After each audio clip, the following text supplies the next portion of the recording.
And makikita dito yung mga bawal, mga kaibigan na yun. Bawal daw yung mga naka-shirts, ganyan, at saka yung opening hours. Then, bago tayo pumasok dito sa St. John Baharim. Ayan. So, dito muna siya. Antay muna siya Ngayon dito. muna ako dito magbantay ako Kasi ng meron- bike natin. Yes. Ito yung service natin pumunta dito sa... Kasi ito ay isang medyo malayong lugar, isolated. Hindi yan siya isolated. Zoom Pero at malayo saka lang. si Oreo kailangan natin. So ayan, iwanan muna natin siya at papasukin po natin itong lugar na to. Ayun, may mga sulat sa may gilid-gilid. Di ko alam kung ano tong mga to. Paside lang. Tignan lang natin mga kaibigan. Walang mga ano. Sorry, hindi natin kayang basahin at mga anong salita ba itong mga to? French ba? Hindi ko alam. May Korean. Ay, ito may English. May English naman. Blessed be the Lord, the God of Israel. So, ayan. Papasok po tayo dito sa lugar na to kung saan pinanganak daw si St. John the Baptist. So, ayan. Itong entrance natin. Wow, may mga halaman.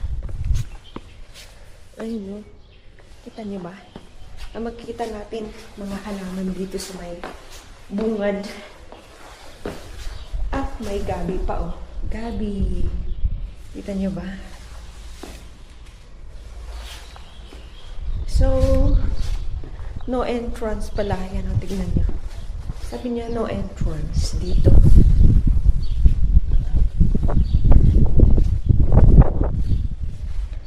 Ito ay under renovation. Ayan, kita niyo mga kaibigan. Under renovation pala ito.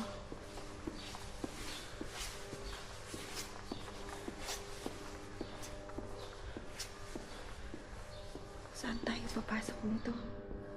Di tayo pala makapasok.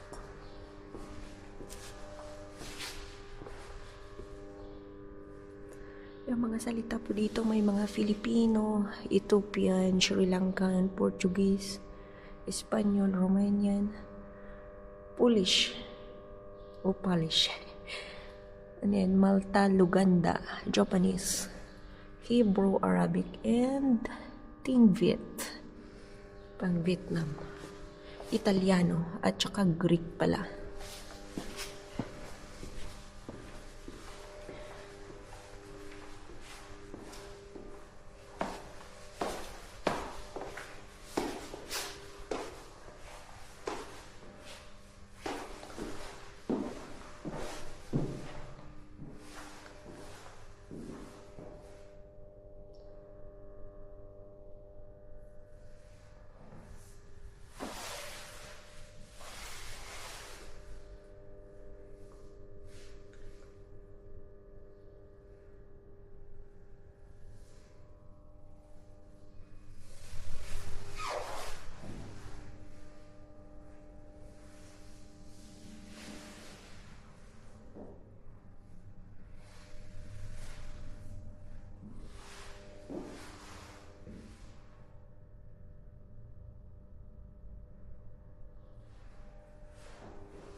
Yan muna ang ating makikita dito sa loob kasi under renovation.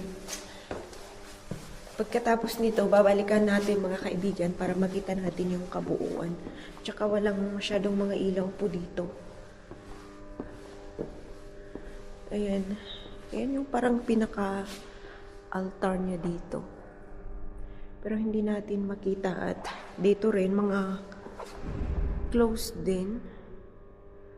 Pasensya na po mga ka-journey at ito ay ginagawa pa lang. Pero sa taas, napakaganda. Ayan o. Ito, lalabas po tayo mga kaibigan at hindi tayo makapasok doon. Kasi may harang na siya.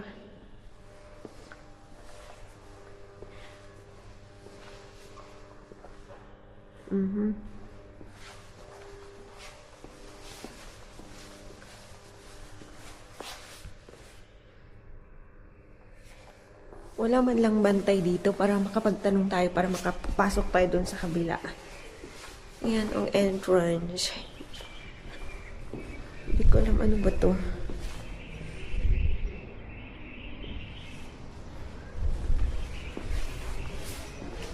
Sayang hindi tayo makapasok doon.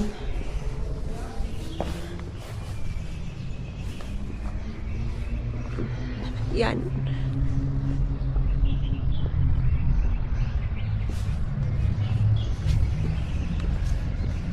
Medyo malayo to sa city, kaya kailangan nating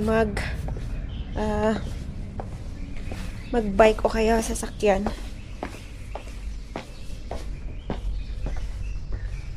Medyo malamig. Malamig ang panahon ngayon. Hindi ko alam kung uulan ba itong mamaya or hindi. Eto, ano to? Ano daw ito? Wala mang nakalagay by something mosaic. Ito yung parang ano niya pala.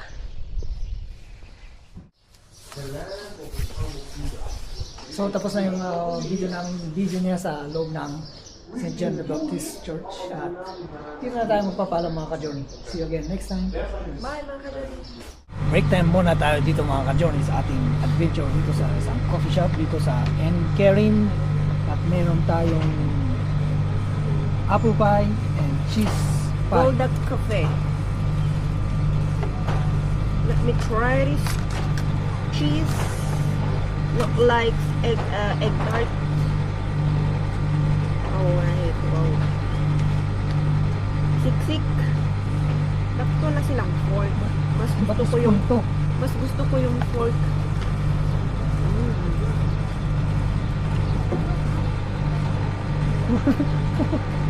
Pinainit kasi yan pala. O nga pala. Init.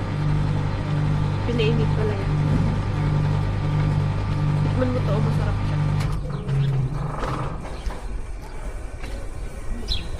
Cheese. Siksik ang pagka-luto niya. Di tulad ng iba, nagpapaf lang. Tulad ng bag mo. Saan? Ang biya?